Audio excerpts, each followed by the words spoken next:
Assalamualaikum warahmatullahi wabarakatuh. Innal hamdalillah nahmaduhu wa nasta'inuhu wa nastaghfiruh wa na'udzu billahi min shururi anfusina wa min sayyiati a'malina. Man yahdihillahu fala mudilla lahu wa man yudlil fala hadiya lahu. Wa ashhadu an la ilaha illallah wahdahu la syarika lahu وأشهد أن محمدا عبده ورسوله يا أيها الذين آمنوا اتقوا الله حق تقاته ولا تموتن إلا وأنتم مسلمون يا أيها الناس اتقوا ربكم الذي خلقكم من نفس واحدة وخلق منها زوجها وبث منهما رجالا كثيرا ونساء واتقوا الله الذي تساءلون به والأرحام إن الله كان عليكم رقيبا يا أيها الذين آمنوا اتقوا الله وقولوا قولا سديدا يصلح لكم أعمالكم ويغفر لكم ذنوبكم ومن يطع الله ورسوله فقد فاز فوزا عظيما أما بعد فإن أصدق الحديث كتاب الله وخير الهدي هدي محمد صلى الله عليه وسلم وشر الأمور محدثاتها وكل محدثة بدعة وكل بدعة ضلالة وكل ضلالة في النار. Ma'asyiral muslimin, ikhwani fillah, rahimani wa rahimakumullah. Alhamdulillah, segala puji bagi Allah Subhanahu wa taala yang telah melimpahkan kepada kita nikmat-nikmatnya sehingga di malam hari ini kita dimudahkan oleh Allah Subhanahu wa taala untuk berkumpul di majelis ini melanjutkan kembali pembahasan kitab Taujihatul Islamiyah li Islahil Mujtama' wal Fard, atau arahan-arahan Islam untuk perbaikan individu dan masyarakat muslim oleh Syekh Muhammad bin Jamil Zainu rahimahullahu ta'ala. Kita masih membahas tentang judul bab ittabi'u wa la tabtadi'u, ikutilah dan jangan berbuat bid'ah. Ya, ikutilah sunnah dan jangan berbuat bid'ah. Sampai poin berapa kemarin terakhir? Oh, pakai F.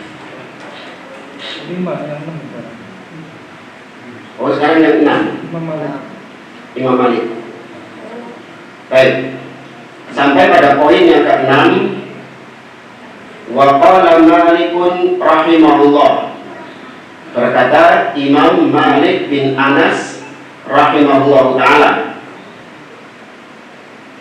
beliau mengatakan, man ibtada'a fil islami bid'atan yaraha hasanatan faqad za'ama anna Muhammadan khana risalah. Kata beliau, barang siapa yang berbuat bid'ah di dalam Islam dengan bid'ah yang dia anggap sebagai hasanah, bid'ah yang baik. Ini kemarin sudah kita sampaikan, bid'ah dalam perkara agama, bukan bid'ah-bid'ah duniawi. Adapun bid'ah-bid'ah duniawi, maka bukan ini pembahasan kita. Ya, bid'ah dalam agama adalah sesuatu yang Nabi SAW itu punya alasan untuk melakukannya dan tidak ada yang menghalanginya, tapi ternyata tidak dikerjakan oleh Nabi SAW. Ini perhatikan kaidah ini. Jadi kalau ditanya bid'ah, jangan lagi mengatakan yang tidak dikerjakan oleh Nabi, yang tidak dicontohkan oleh Nabi.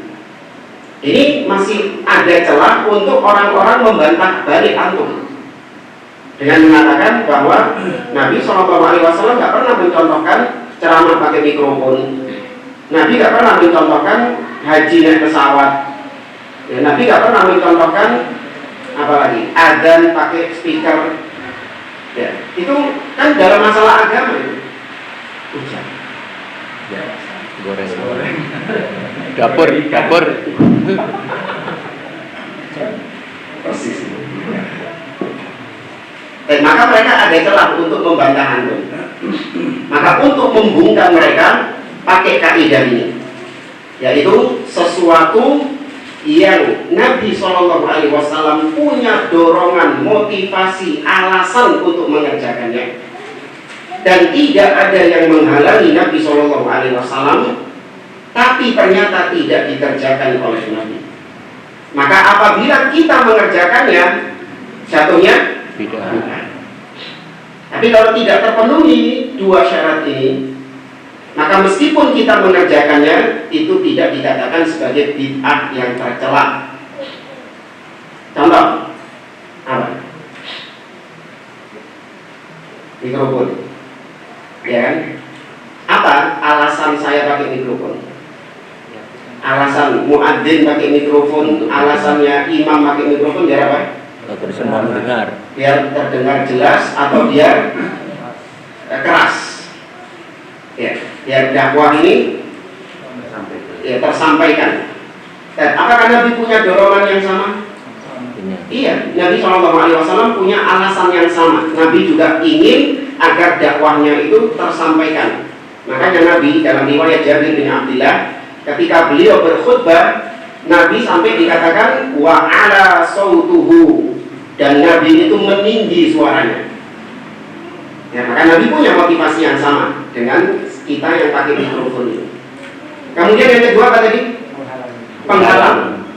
Apakah ada yang menghalangi Nabi pakai mikrofon? Ada penghalangnya, yaitu belum ditemukannya teknologi mikrofon. Maka berarti ini tidak memenuhi syarat dikatakan bid'ah. Sehingga kalau kita kerjakan di zaman sekarang, maka tidak dikatakan sebagai bid'ah, tapi diistilahkan oleh para ulama dengan nama maslahah mursalah. Ya, dikatakan dengan maslahah mursalah, itu istilahnya. Kemudian berdakwah dengan musik. Ya, dakwah dengan musik. Apa tujuannya orang-orang berdakwah dengan musik? Ya, meskipun tujuannya buat cuan.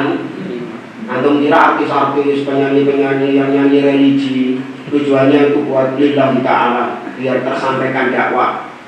Enggak, tujuannya apa? Tulus. Ya, tapi ya sudah, anggap kita husnuzon. Tujuannya untuk syiar. Baik. Agar dakwah ini tersampaikan, bukan hanya tersampaikan kepada orang-orang yang di masjid, tapi juga sampai kepada orang-orang yang di luar masjid, kepada ahli maksiat. Ya, karena mereka itu lebih suka mendengarkan musik daripada mendengarkan murotal. Maka kita masuk dakwah lewat musik ini. Baik. Apakah Nabi punya keinginan yang sama? Iya. Nabi SAW pengen manusia dapat hidayah, pengen ahli maksiat itu dapat hidayah, pengen orang-orang kafir itu dapat hidayah. Nah, kemudian yang kedua, adakah penghalang? Tidak ada. Tidak ada penghalangnya. Jangan bilang musik tidak ada di zaman Nabi. Ada nggak alat-alat musik zaman Nabi? Ada alat-alat musik di zaman Nabi SAW. Meskipun bukan alat-alat musik seperti sekarang. Tidak ada gitar, apa lagi? Piano. Tidak ada. Tapi sekedar alat musik ada. Maka Nabi punya motivasi dan tidak ada yang menghalangi Nabi. Tapi ternyata itu semua tidak menjadikan Nabi melakukannya. Nah, dan Nabi tidak berdakwah pakai musik. Nabi meninggalkan hal itu. Berarti apabila dikerjakan oleh manusia setelahnya, hukumnya apa? Bid'ah. Bukan maslahah mursalah, tapi itu bid'ah karena memenuhi dua syarat ini. Maka dari dua kaidah ini Anda bisa menjawab semua hal-hal yang dianggap bid'ah atau yang memang itu bid'ah beneran. Pembukuan mushaf di zaman Abu Bakar As-Siddiq. Dahulu mushaf itu tidak jadi satu. Al-Quran itu tidak jadi mushaf. Mushaf itu artinya kumpulan-kumpulan lembarannya. Tapi Al-Quran itu kebanyakan di zaman Nabi dia apa kan? Ditulis. Tapi lebih pada apanya? Isinya. Dihafal. Dihafal. Kebanyakannya Al-Quran di zaman Nabi itu dihafal. Ada yang ditulis-tulis di pelepah kurma atau di bebatuan atau di kulit-kulit hewan, ada. Tapi itu tercecer, tidak menjadi satu apa? Buku. Satu mushaf, satu kumpulan mushaf seperti sekarang ini, enggak, tapi itu tercecer. Baik. Ini banyak dikatakan oleh sebagian orang tuh, apakah antum berani mengatakan Abu Bakar berbuat bid'ah? Karena Nabi SAW tidak pernah menjadikan mushaf Al-Quran. Baik, sekarang kita kembalikan kepada dua kaidah tadi. Apakah ada alasan Nabi, dorongan untuk membukukan Al-Quran? Apa dorongannya Nabi membukukan Al-Quran? Tidak ada. Tidak ada. Soalnya penghafal semua. Hafal semua. Terus Al-Quran masih turun. Ngerti kan? Al-Quran masih turun. Ada ayat yang nasikh dan ada yang mansukh. Ada yang dihapus dan ada yang terhapus. Maka tidak ada motivasi dorongan Nabi SAW untuk membukukan Al-Quran. Meskipun alasan kedua, kalau Nabi mau bisa. Tidak ada yang menghalangi Nabi SAW untuk melakukan hal itu. Tapi tidak ada dorongannya, tidak ada alasannya, motivasinya. Maka kalau dikerjakan sama Abu Bakar, apakah itu jatuhnya bid'ah? Tidak. Ya, maka sekali lagi untuk membedakan bid'ah dengan maslahah mursalah, pakai dua kaidah tadi. Jangan lagi mengatakan bid'ah itu apa yang tidak dicontohkan oleh Nabi. Sebenarnya nggak salah, betul, tapi itu ada celah untuk membantah. Mereka bisa membantah. Tapi kalau dikasih dua kaidah ini, insya Allah mingkem mereka. Kecuali kalau nyoba ngeles-ngeles atau mungkin dia berpegang dengan riwayat-riwayat yang seakan-akan itu kuat, padahal itu lemah. Atau mereka cari ucapan-ucapan ulama untuk mendukung perbuatan mereka. Yang lebih populer, Imam Syafi'i mengatakan al-bid'atu bid'atan. Bid'ah ada dua, bid'atun madmumatun wa bid'atun mahmudah. Bid'ah yang terpuji dan bid'ah yang tercela. Membawakan ucapan Umar, ni'matil bid'atu hadhihi, sebaik-baik bid'ah adalah ini, yaitu bid'ah sholat tarawih katanya. Paling mereka membantah dari sisi itu. Tapi kalau Anda paham dua kaidah tadi, itu insya Allah bisa mematahkan semua ya, akar-akar kebid'ahan mereka. Kembali kata Imam Malik, barang siapa yang berbuat bid'ah di dalam Islam dengan kebid'ahan dan dia anggap itu sebagai hasanah baik, maka dia telah menuduh Nabi SAW mengkhianati risalah ini. Li'anna Allah Ta'ala yaqul, karena Allah Ta'ala telah berfirman, al-yawma akmaltu lakum dinakum wa atmamtu alaikum ni'mati wa raditu lakumul islam dinan. Pada hari ini telah aku sempurnakan bagi kalian agama kalian, dan aku cukupkan nikmatku atas kalian, dan aku ridhoi Islam sebagai agama kalian. Ayat ini turun ketika kapan? Ketika wukuf tanggal 9 Dzulhijjah tahun 10 Hijriah, tahun 10 Hijriah. Jadi 9 Dzulhijjah 10 Hijriah. Ayat ini turun ketika Nabi SAW wukuf di Arafah, di mana Nabi berkhutbah di Arafah dengan khutbah yang panjang.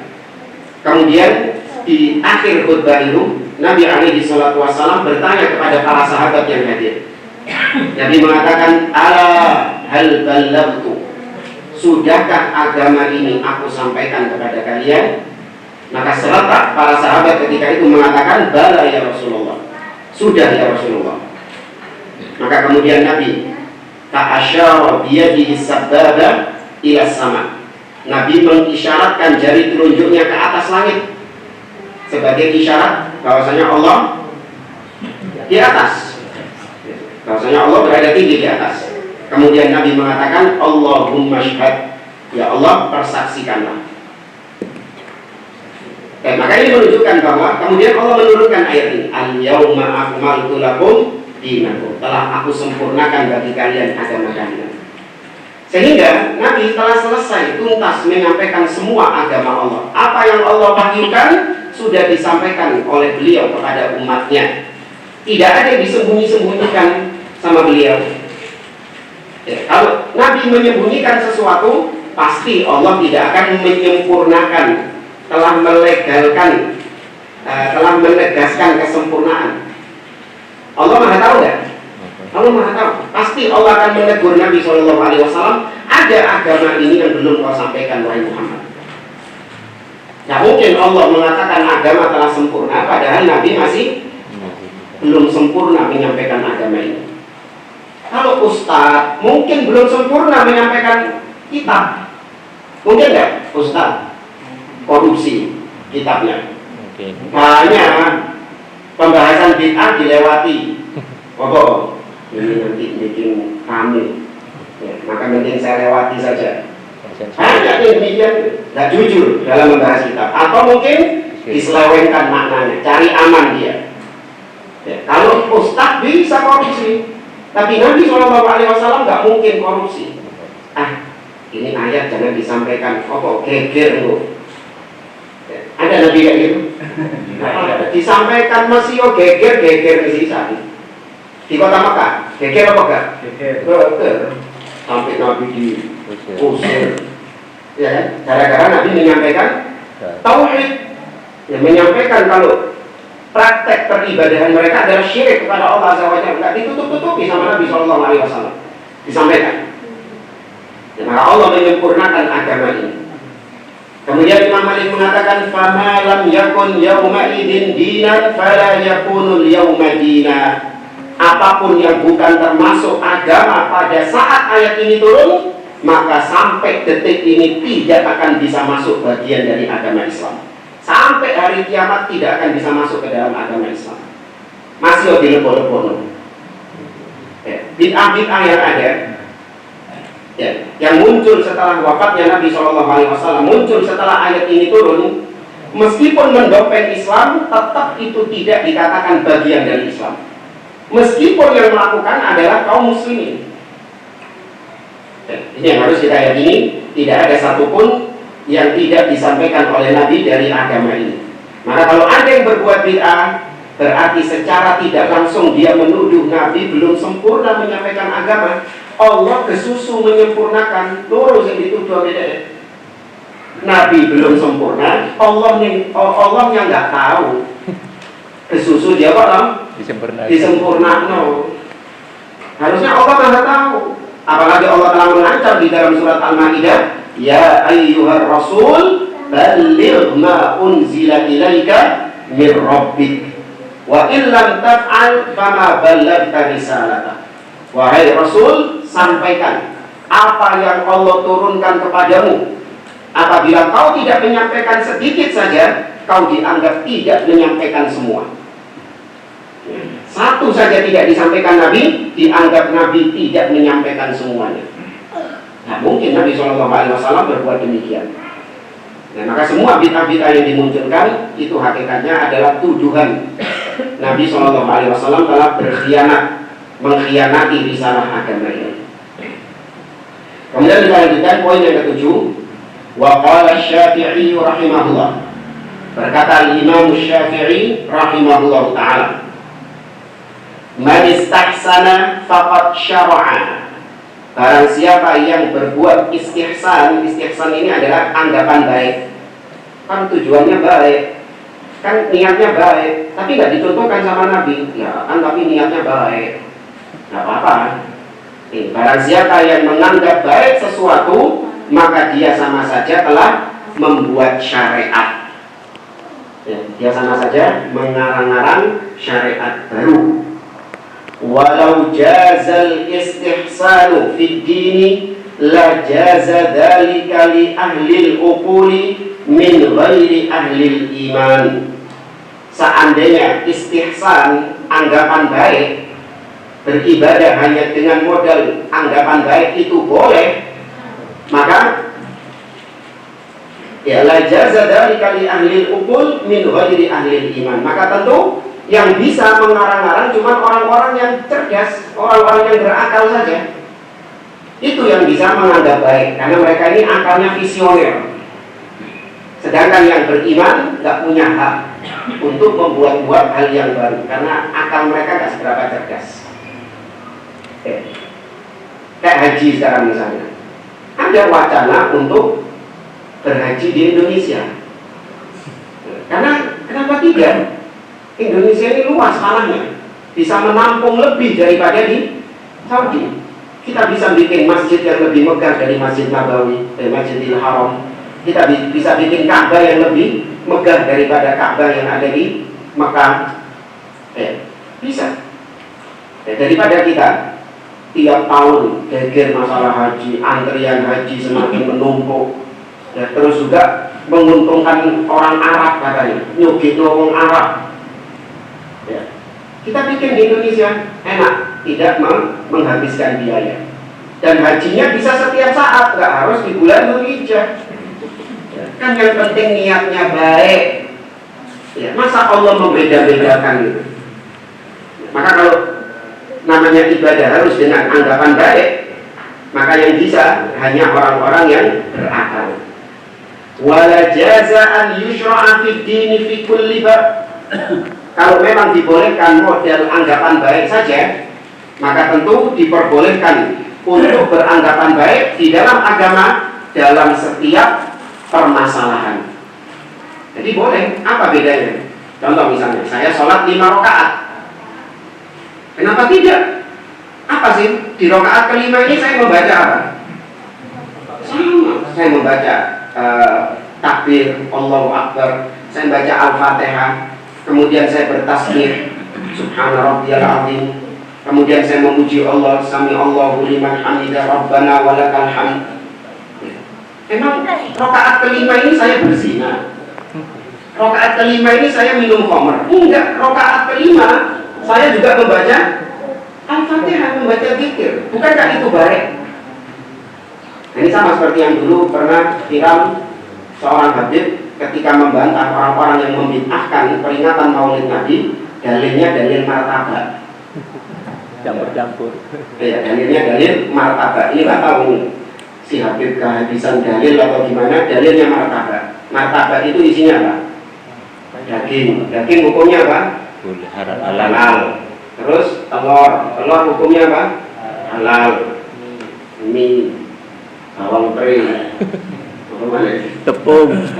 Ini hukumnya apa semua? Halal semua. Terus kemudian dicampur jadi satu, jadi martabak. Kok bisa hukumnya haram? Hukumnya tetap apa? Halal. Sama maulid juga gitu. Maulid isinya apa? Baca Quran, ya, membaca sholawat, membaca sirah Nabi SAW, ya, bersedekah, memberikan makan. Ini hukumnya halal semua. Hukumnya itu disukai, dicintai oleh Allah. Kemudian digabungkan jadi satu, namanya acara Maulid Nabi. Kok bisa haram? Heran deh. Iya, ya sama jawabannya seperti tadi. Sholat 5 rakaat. Rakaat kelima isinya apa? Al-Fatihah, bertakbir, membaca tasbih, ya kan? Ini semua hukumnya dicintai apa enggak sama Allah? Dicintai sama Allah. Tapi ketika itu tidak disyariatkan, maka jatuhnya bid'ah. Ya. Maka seandainya dibolehkan anggapan baik, maka dalam setiap permasalahan boleh seseorang untuk melakukan istihsan ini. Kan yang penting niatnya baik. Bahkan sampai pencuri, perampok, begal, kalau ditanya niatnya apa? Baik. Buat apa? Untuk istri, menafkahi keluarganya, untuk menyekolahkan anaknya, biar anak saya itu nggak seperti saya, biar sekolahnya itu bagus, ini biar jadi orang sukses, nggak kayak saya pengangguran. Niatnya baik. Maka modal niat baik saja tidak cukup. Wa an yukhrija kullu insanin li nafsihi syar'an jadidan. Maka setiap orang akan mengeluarkan syariat baru yang dia anggap baik. Ya, masing-masing akan mengeluarkan syariat-syariat baru yang menurut dia baik, yang itu berbeda dengan syariatnya orang lain. Sehingga Islam berbeda-beda antara satu orang dengan orang yang lain, antara satu negeri dengan negeri yang lain. Padahal Islam yang turun kepada Nabi SAW untuk semua umat manusia berapa model? Satu tok. Maka nggak ada bedanya Islam yang kita anut dengan Islam yang dianut oleh orang-orang di Eropa, Islam yang dianut oleh orang-orang yang di Arab, ya nggak ada bedanya. Semua Islam yang sama-sama diturunkan kepada umat manusia dari Nabi SAW, dari Allah Subhanahu Wa Taala kepada Rasul Shallallahu Alaihi Wasallam, tidak dibedakan dengan Islam satu negeri dengan negeri yang lain. Ya. Kalau agama-agama lain ada perbedaan-perbedaannya, dan perbedaannya itu dilegalkan, seperti Nasoro misalnya dari kalangan Katolik. Beda antara Katolik yang Koptik di Mesir dengan yang di Vatikan, dan dua-duanya diakui.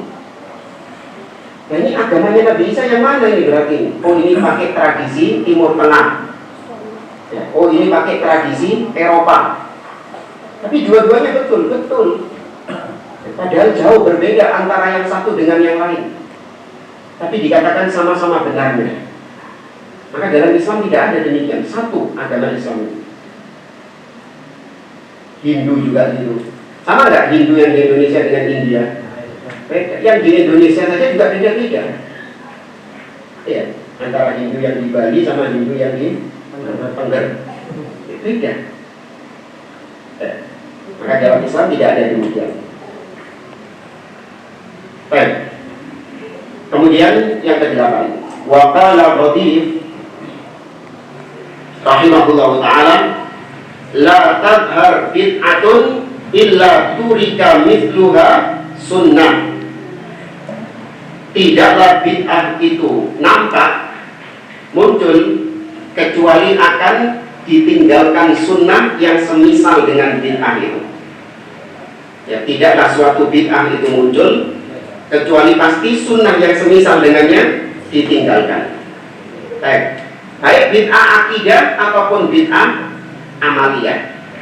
Contoh misalnya bid'ah akidah. Ketika muncul keyakinan bahwa Allah di mana-mana, maka orang-orang akan meninggalkan sunnah tentang hal ini, yaitu Allah di atas. Ditinggalkan sama mereka, karena mereka lebih meyakini Allah di mana-mana, atau Allah itu ada tanpa tempat. Ketika mereka menolak sifat-sifat Allah Subhanahu Wa Taala, Allah tidak memiliki tangan, maka mereka meninggalkan akidah yang justru sebenarnya itu sunnah. Sunnah maksudnya ajaran Nabi, ya, yaitu Allah memiliki kedua tangan. Demikian juga dengan bid'ah amaliyah. Ya, ketika mereka misalnya melakukan bid'ah amaliyah seperti Maulid Nabi SAW, maka akan hilang sunnah yang semisal dengannya, yaitu di mana seharusnya seorang muslim lebih menghidupkan sunnah berkaitan dengan hari lahirnya Nabi, yaitu puasa di hari Senin. Ya kan? Kalau orang-orang ditanya mana yang lebih sering mereka kerjakan, memperingati Maulid Nabi seperti orang-orang ini atau puasa Seninnya? Maulidnya. Iya, itu yang lebih semangat, itu yang lebih istilahnya ditunggu-tunggu, itu yang lebih diharapkan mendapatkan pahala daripada puasa Senin yang jelas-jelas sunnah. Puasa Senin dilakukan setiap kapan? Setiap pekan. Beda dengan Maulid. Kapan? Tahun sekali dilaksanakan. Iya. Kemudian yang ke-9, wa qala Al-Hasanul Basri, berkata Imam Al-Hasanul Basri rahimahullah, la tujalisu sahiba bid'atin fayumrat qalbuka atau fayumrat qalbaka. Kata beliau, jangan kalian duduk bermajlis dengan ahli bid'ah. Kalau kau duduk dengan ahli bid'ah, maka dudukmu dengan ahli bid'ah bisa membuat hatimu berpenyakit. Ya, bisa membuat hatimu berpenyakit, artinya menyimpang dari jalan Allah Subhanahu wa Ta'ala. Perlu didudukkan siapa orang yang disebut sebagai ahli bid'ah. Pentolan. Nah, mesti pentolan. Yang ngajak. Kapan seseorang dibid'ahkan? Nah, gitu aja. Kapan seseorang itu dibid'ahkan? Siapa? Yang mengerjakan. yang Mengajarkan. Masih terlalu ini ngeblur. Kalau cuma yang mengajarkan kita. Berarti yang diajarkan nggak termasuk. Baik. Para ulama menyebutkan diantaranya Syekhul Islam Ibnu Taimiyah rahimahullah taala dan juga Imam Syatibi dalam kitabnya Al-I'tisam. Syekhul Islam Ibnu Taimiyah dalam kitabnya Ittibā' As-Siratil Mustaqim. Bahwasanya seorang dibid'ahkan ketika dia terjatuh dalam salah satu dari dua perkara. Nah, seorang dikatakan ahli bid'ah apabila dia terjatuh dalam salah satu dari dua perkara. Karena kaidahnya ini disebutkan oleh Syekh Al-Albani rahimahullah. Dia mengatakan laisa kullu man waqa'a fil kufri waqa'al kufru alaihi. Tidak semua orang yang terjatuh dalam kekufuran maka orangnya langsung kafir. Wa laisa kullu man ibtada'a bid'atan yakunu mubtadi'an. Dan tidak setiap orang yang jatuh dalam kebid'ahan maka dia otomatis langsung dikatakan ahli bid'ah. Enggak semua. Ada orang-orang yang jatuh dalam kebid'ahan tapi ternyata tidak dituduh sebagai ahli bid'ah, dia tetap ahli sunnah. Maka bagaimana cara membedakannya? Ini, perhatikan dua hal ini.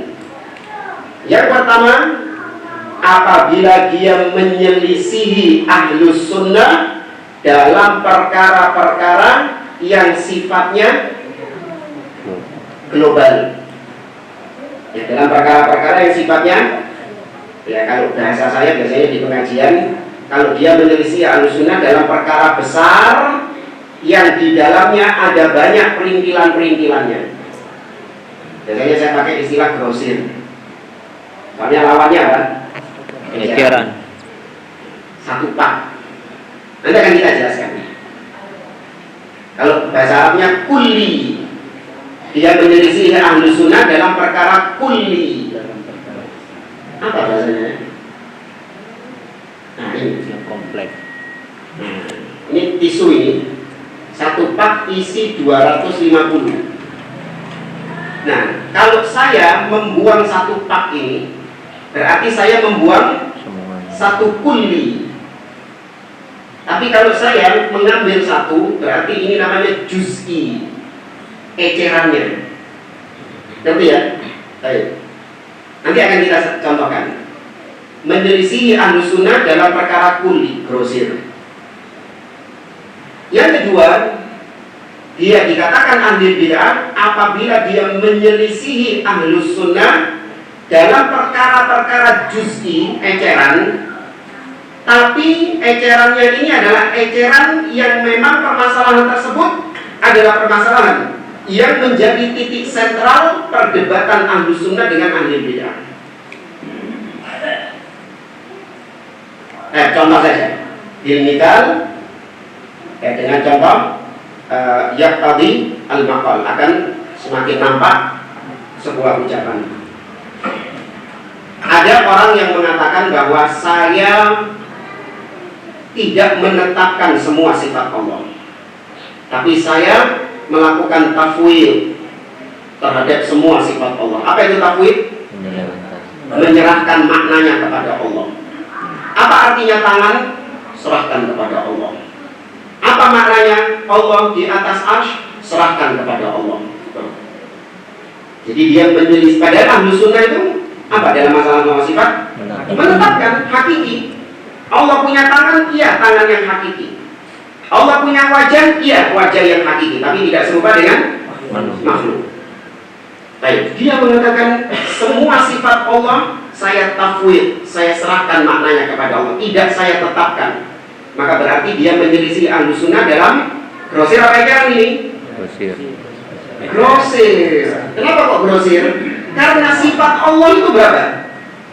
Banyak. Ya, itu satu pak sama dia, ditolak semua sifat Allah.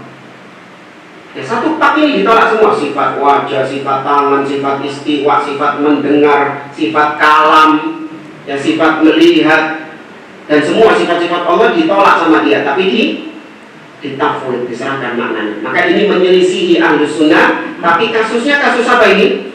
Grosir. Ya, satu pak sama dia. Paham ya? Maka ini dibid'ahkan atau tidak? Jelas dibid'ahkan. Tapi Ustaz, dia dalam masalah tauhid kencang Ustaz. Ya, meskipun dalam masalah tauhid kencang tetap dibid'ahkan.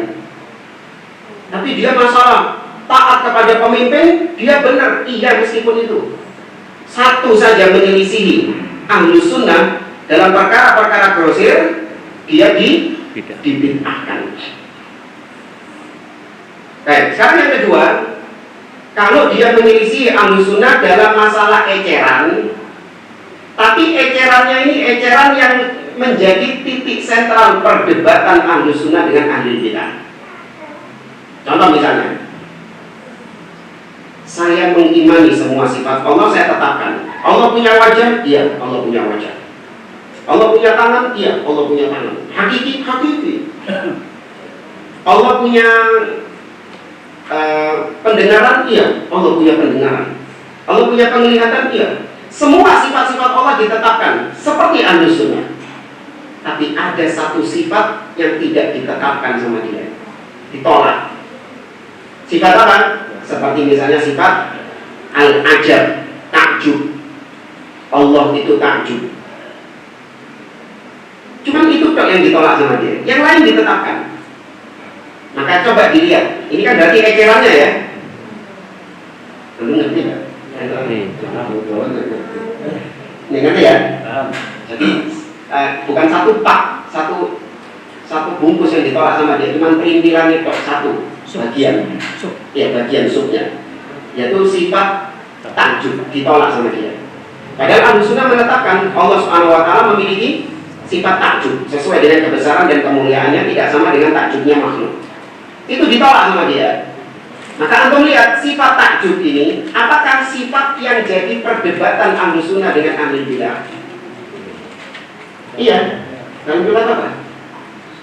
Ahlus Sunnah berdebat dengan ahli bid'ah dalam sifat takjub. Dalam kitab apa? Tidak ada. Ya ada, ini bukan sifat yang diperdebatkan oleh Ahlus Sunnah dengan ahli bid'ah. Maka orang yang menolak sifat takjub ini, tidak ditetapkan, tidak menetapkan sifat takjub ini, dia tidak dibid'ahkan. Kenapa? Karena sifat yang ditolak bukan sifat yang jadi perdebatan Ahlus Sunnah dengan ahli bid'ah.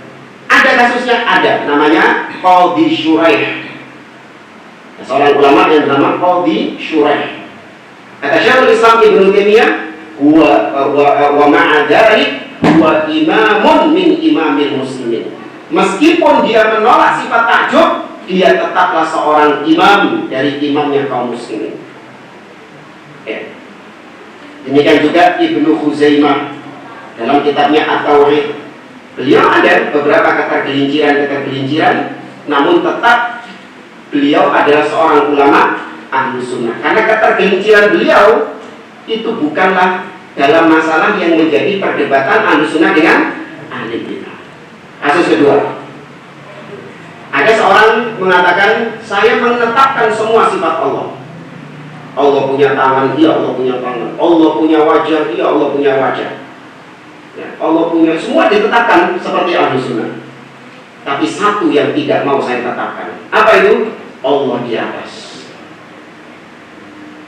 Satu yang tidak saya tetapkan, Allah di atas. Ini saya nggak menetapkannya. Saya lebih condong seperti akidahnya Asy'ariyah. Allah ada tanpa tempat. Saya lebih condong pada akidah itu. Maka dia menolak satu sifat saja, yaitu sifat istiwa di atas arsy. Dibid'ahkan kan? Ya. Kenapa dibid'ahkan? Karena jadi permasalahan. Iya, karena sifat istiwa itu sifat yang jadi perdebatan, jurang pemisah antara Ahlus Sunnah dengan ahli bidah. Dari mana kita tahu? Dari kitab-kitab akidah. Makanya dalam kitab-kitab akidah mesti ada bab yang membahas tentang Allah di atas. Ya, menetapkan Allah di atas. Itu kalau lihat coba kitab-kitab akidah, apa semua sifat dibahas di situ?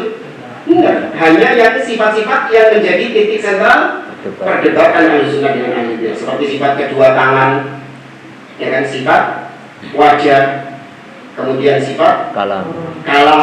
Oh, itu antum juga nyambung. Ya. Sifat turun, nyambung. Ini sifat-sifat yang jadi perdebatan Ahlussunnah dengan Ahlul Bidah. Paham ya? Maka coba dilihat dari bid'ah-bid'ahnya. Ada orang ya dia di atas sunnah, tapi ternyata setelah sholat wajib dia salaman sama kanan kiri. Ada tuh sebagian salafi gak enakan. Mari sholat salaman. Ahli bid'ah enggak? Hah? Ayo. Anda lihat ini, biasanya ngaji sunnah kok ini wong ini. Penampilannya sunnah, kok salam-salaman mari sholat.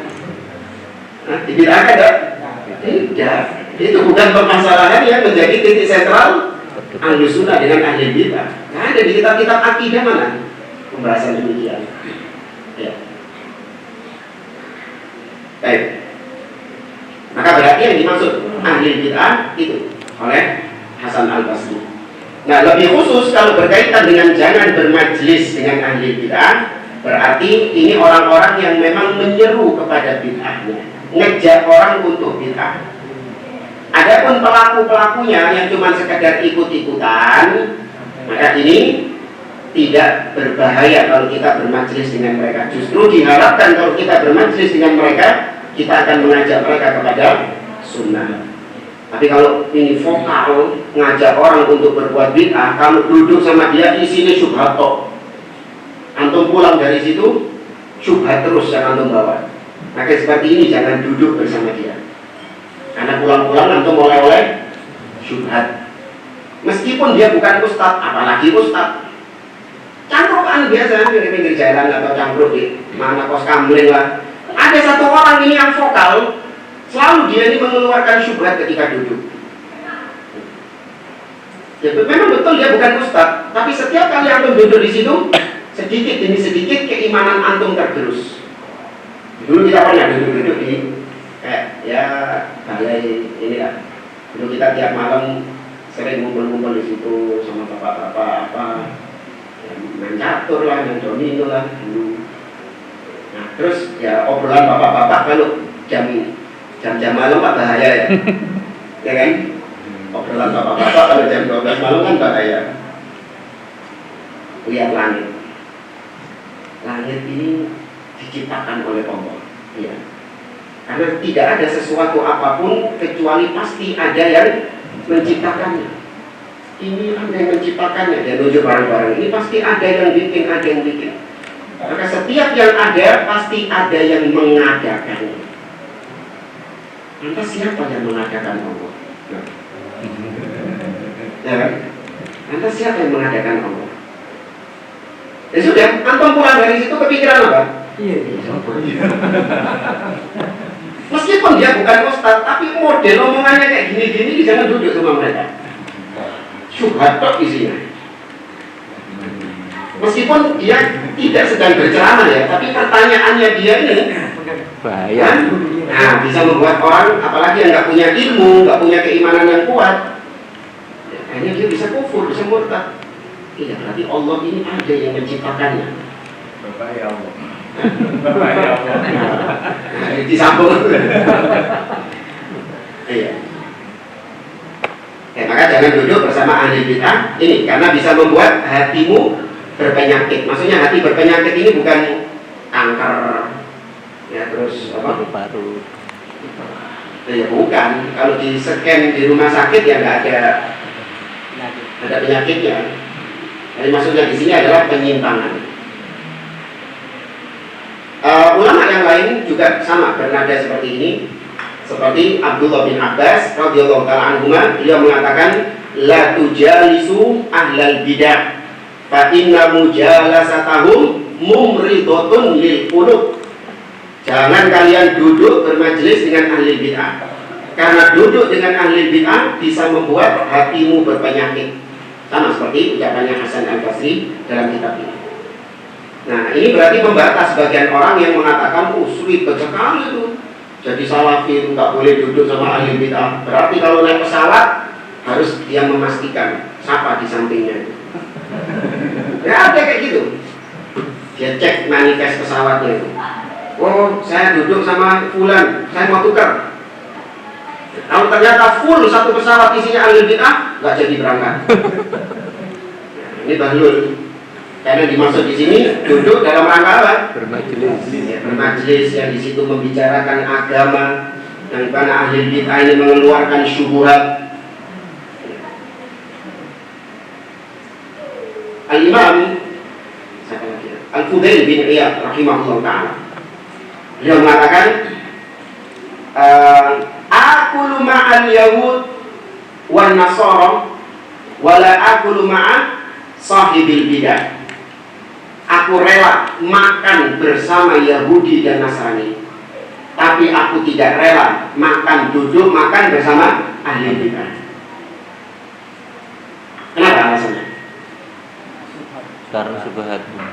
Karena kalau saya makan, misalnya saya makan bersama orang Yahudi, Jelas dapat. tidak ada orang-orang yang terpengaruh. Oh, Umar makan sama Yahudi, oh berarti bisa ngaji sama Yahudi. Tidak ada. Karena jelas-jelas apa? Kafir. Tapi kalau makan bersama ahli bid'ah, orang-orang akan terpengaruh. Oh, fulan ini berarti juga secara tidak langsung direkomendasikan. Berarti boleh mengambil ilmu dari fulan ini. Kenapa? Karena itu ada seorang salafi, ustadz salafi makan sama fulan kok, duduk sama fulan kok. Hanya menipu kaum muslimin, akhirnya mengambil ilmu dari sang ahli bid'ah juga. Beda kalau makan sama Yahudi, Nasrani, jelas kafir. Tapi sekali lagi ini bukan diterapkan beneran loh ya. Ini cuma mengkomparasikan saja. Ya, tetap gak boleh, haram dua-duanya. Bersama orang Yahudi atau Nasrani, bersama orang-orang ahli bid'ah. Sebagaimana juga kalau nggak salah ucapan ini antum banyak dapati di dalam kitab Syarhus Sunnah Imam Al-Barbahari. Ucapan-ucapan keras seperti ini. Nah, Yunus bin Ubaid, seorang ulama tabi'in. Yunus bin Ubaid rahimahullah pernah mendapati anaknya keluar dari rumahnya ahli bid'ah. Maksudnya rumahnya ahli bid'ah ini tokohnya ahli bid'ah. Disebutkan oleh sebagian ulama yaitu Amr bin Ubaid, gembongnya Mu'tazilah. Ketika itu Yunus bin Ubaid tanya kepada anaknya, min aina jita, dari mana kau wahai anakku? Kata anaknya, min baiti fulan, saya dari rumahnya fulan. Lalu sang bapak mengatakan, li an araka an takhruja min baiti khuntha ahabbu ilayya min an araka takhruj min baiti fulan.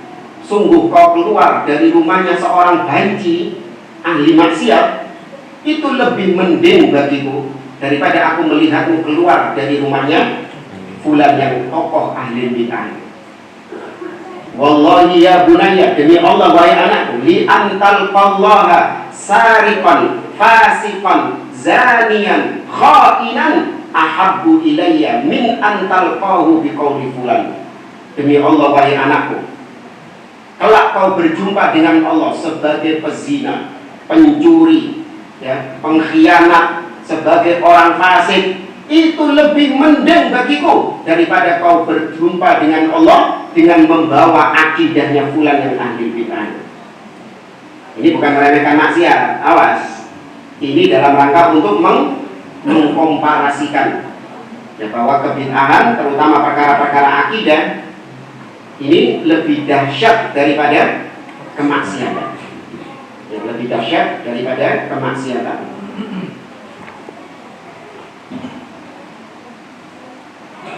Makanya kenapa kalau mendapati jarang kitab Syarhus Sunnah Imam Al-Barbahari ini dibahas. Bahkan kalau ada yang membahas, justru ada yang melarang. Jangan bahas kitab itu. Kenapa? Terlalu Keras. vulgar. Ya, terlalu vulgar. Ada dalam satu bab itu sampai-sampai beliau mengatakan, ya, apabila kau memiliki seorang teman yang ahli maksiat, namun dia ini akidahnya lurus, fashabhu, maka tidak apa-apa kau bermajlis bersahabat dengannya, karena maksiatnya itu tidak akan mengganggu agamamu.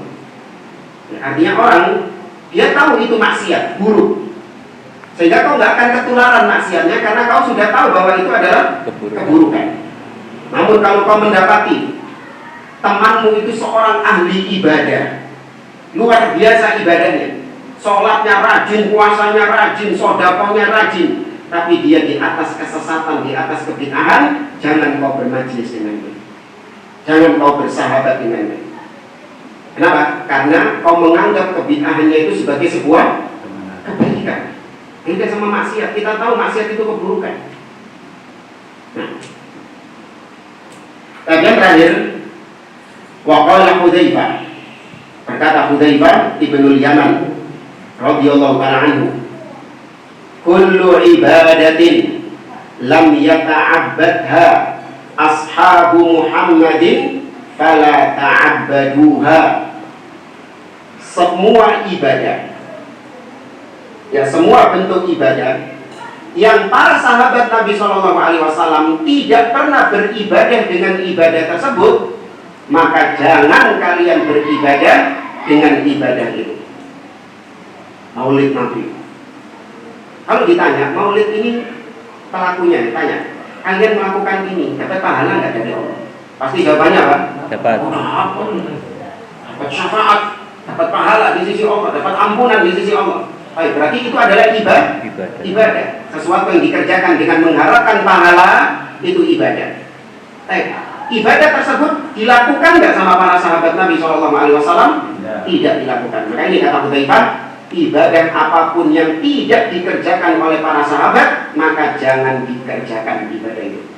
Jangan menyembah Allah dengan ibadah yang tidak dilakukan oleh para sahabat Nabi SAW.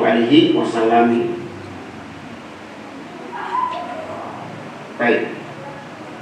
Berikutnya ada anwa'ul bid'ah katsiratun. Jenis-jenis bid'ah itu banyak. Minha diantaranya. Ya, ini bid'ah-bid'ah yang dia sebutkan bid'ah amaliyah. Ya, bid'ah amaliyah. Bid'ah amaliyah tetap bid'ah. Ya. Maka keliru kalau ada seorang ustadz yang mengatakan bid'ah yang mengeluarkan pelakunya dari ahlus sunnah itu cuma bid'ah akidah. Tapi kalau bid'ah amaliyah ini tidak mengeluarkan pelakunya dari ahlus sunnah. Ini ucapan keliru. Ya, bid'ahnya Khawarij, ya bid'ahnya Rafidhah. Ya, meskipun akidah secara asal, namun mereka melakukan apa? Amal. Mereka melakukan amaliyah. Ya, maka sama bid'ah ibadah, bid'ah akidah sama bid'ah amaliyah ini sama. Cuman kalau kita mau lebih tekankan lagi, bid'ah yang lebih berbahaya. Nah, itu bid'ah apa? Akidah. Ya, bid'ah yang lebih berbahaya itu bid'ah akidah. Baik, sebelum kita lanjut, kalau ada yang mau ditanyakan, tafadhol. Ya. Berarti ayat Al-Maidah 3 itu ayat terakhir. Maksudnya sudah tidak ada syariat lagi. Ya, tidak ada perintah untuk. Tapi masih ada yang turun setelah. Masih ada yang turun. Tapi yang turun ini bukan berupa syariat.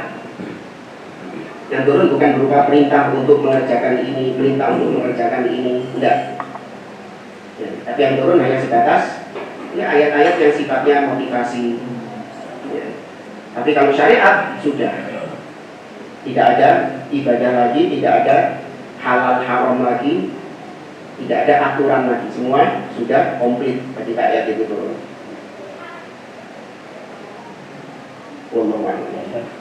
Ya. Dari Pak Ustaz menerangkan tentang mencontohkan anak yang keluar dari ahli bid'ah itu. Tadi Pak Ustaz mengatakan bahwa dosa bid'ah kan lebih tinggi atau lebih besar dari dosa maksiat. Apakah yang dimaksud bid'ah itu bid'ah yang mengarah ke kufuran itu Pak Ustaz? Sedangkan bid'ah-bid'ah yang biasa tidak lebih tinggi dari maksiat itu Pak. Baik. Ya, jadi pertanyaannya tentang ucapan Al-Imam Sufyan Ats-Tsauri, al-bid'atu ahabbu ila iblis ila al-maksiyah. Ya, al-bid'atu yutabu minha la yutabu minha wal maksiyah yutabu minha. Bid'ah lebih dicintai daripada iblis. Karena bid'ah itu pelakunya susah untuk bertobat, sedangkan maksiat mudah untuk bertobat. Namun kalau dikatakan dosa bid'ah lebih besar daripada dosa maksiat, ini tidak secara mutlak. Tapi kalau dikatakan bahaya bid'ah lebih besar daripada bahaya maksiat, ini betul. Paham ya maksudnya ya? Tapi kalau bobot dosanya, bobot dosa, terkadang maksiat bobot dosanya lebih besar daripada bid'ah. Ya, seperti misalnya membunuh. Membunuh ini maksiat atau bid'ah? Maksiat. Tapi bobot dosanya lebih besar daripada bid'ah-bid'ah seperti tahlilan, ya, salaman setelah sholat. Jangan antum katakan, mending membunuh daripada salaman setelah sholat. Kalau dari sisi bahaya, iya. Kenapa? Karena yang bid'ah ini nanti terus berkembang, terus meningkat sampai berujung pada kekufuran, kesyirikan. Karena dia sudah dari awal menganggap itu baik. Beda dengan pembunuhan. Pembunuhan dari awal orangnya sudah tahu kalau itu adalah keburukan, kemaksiatan. Tapi kalau kita bicara tentang bobot dosa, besar dosa membunuh. Allah mengatakan misalnya, wa may yaqtul mu'minan muta'ammidan fajaza'uhu jahannam khalidan fiha wa ghadiballahu alaihi wa la'ana wa a'adda lahu 'adzaban 'alima. Barang siapa yang membunuh seorang mukmin dengan sengaja, maka Allah memasukkan dia ke neraka kekal. Kekal di sini bukan seperti kekalnya kekufuran, enggak, tapi jangka waktunya lama, seperti seakan-akan dia kekal di dalamnya. Allah murka kepada dia, Allah melaknat dia, dan dia mendapatkan siksa yang pedih. Besar dosa membunuh, menumpahkan darah tanpa hak. Ya. Maka bedakan antara bobot dosa dengan bahaya. Ya. Karena bid'ah bagaimanapun kecilnya, tetap dia itu baridul kufri. Dia itu adalah jembatan menuju kekufuran. Ingat kisah di zaman Abdullah bin Mas'ud, orang melakukan bid'ah di mana, Pak? Zikir pakai batu. Zikir pakai kerikil. Tapi ketika zaman Ali bin Abi Thalib, yang zikir pakai kerikil berubah jadi apa? Khawarij. Ya, yang ikut mengkafirkan Ali bin Abi Thalib, bahkan memerangi Ali bin Abi Thalib. Awalnya gimana, Pak? Zikir. Ya. Itu bahaya bid'ah lebih besar dari maksiat. Wallahu a'lam. Kalau ada ada seorang mendirikan sebuah perusahaan, kemudian perusahaannya itu perusahaan pajak. apa itu? Usaha ini perusahaan legal. Kemudian dia mengadakan acara tasawuran, namun berbeda dengan acara tasawuran yang dilakukan oleh platform digital. Di situ dibacakan Al-Quran, diadakan pengajian, namun tidak mengajak semua karyawannya sama. Hal itu Tapi tidak tak disampaikan pernah kepada karyawannya. guru tak pernah kemarin Setiap ada bulan itu mesti ada alat ini diperbolehkan. Kalau sekedar kita mendapatkan nikmat misalnya, ya perusahaan kita untung besar, kemudian kita memberi kepada orang lain untuk makan misalnya, karena kita bersyukur kepada Allah mendapatkan nikmat, maka nikmat itu kita share kepada orang-orang terdekat kita. Kita bagi kepada karyawan, yuk makan yuk. Ya, ini nggak masalah sampai sini. Tapi kalau itu dijadikan sebagai sebuah Eid, ya, Eid itu sebuah Eid yang dikerjakan di tanggal tersebut, memang dalam rangka untuk mengagungkan tanggal tersebut. Apa ini tanggal berdirinya perusahaan kita? Ya, maka setiap tanggal tersebut diadakan acara makan-makan. Maka ini namanya membuat hari Eid, dan ini hukumnya haram. Ya, karena Nabi SAW dalam riwayat Anas bin Malik menceritakan qadiman Nabi SAW al-Madinah wa lahum yawmani yal'abuna fihima. Ketika Nabi datang ke kota Madinah, maka orang-orang sudah memiliki 2 hari raya, yang mana mereka bersenang-senang di hari raya itu. Maka Nabi tanya, ma hadzanil yauman? 2 hari raya apa ini? Kata mereka, inna fil jahiliyah nal'abu fihima. Iya wahai Rasulullah, dulu kami ketika masih jahiliyah, kami sudah bersenang-senang di 2 hari raya ini. Bersenang-senang ya, bukan ibadah, bukan. Tapi bersenang-senang, bergembira di hari raya itu. Maka Nabi kemudian mengatakan, innallaha qad abdala lakum bihima khairan minhuma. Allah telah mengganti 2 hari raya kalian dengan 2 hari raya yang lebih baik daripada hari raya kalian. Yaumal Fitri wa Yaumal Adha. Hari raya Idul Fitri dan Idul Adha. Maka nggak boleh seorang mengadakan hari Id, entah itu anniversary suami istri misalnya. Karena yang dimaksud adalah harinya. Ustaz, antum kan juga sama. Kita setiap Senin, pekan pertama sama pekan ketiga, tiap bulan berulang terus kita kajian Ibadah. dalam masalah ibadah, kajian dan agama. Ya Pak, apakah ini termasuk di antara hari Id? Tidak. Kenapa kok tidak? Kita mengambil tanggalnya. Iya, karena yang kita maksudkan bukan harinya, bukan tanggalnya. Karena memang kita kosongnya hari Senin, kita bisanya hari Senin. Dulu kita hari apa, Pak? Nah, dulu Senin genap. Ya, sebelum Senin ganjil ini, kita Senin genap. Nggak masalah dipindah ke Senin ganjil, karena memang yang kita maksudkan bukan Harinya. Seninnya, bukan harinya, tapi kita hanya memanfaatkan waktu. Beda sama mereka yang memang harinya. Untuk tahun baru, ya tahun baru diundur tanggal 2. Bisa? Nggak bisa. Nggak bisa. Oh ini tanggal 31 Desember malam tahun baru ini hujan deras. Ya. Sehingga diundur besok. Jadi tahun barunya tanggal 2. Mau nggak mereka? Nggak mau. Karena memang yang dimaksud apa ya? Harinya. Bukan momennya, bukan waktunya. Ya, wallahu a'lam. Kita cukupkan. Subhanallahumma wa bihamdik, asyhadu an la ilaha illa anta, astaghfiruka wa atubu ilaik. Assalamualaikum warahmatullahi wabarakatuh.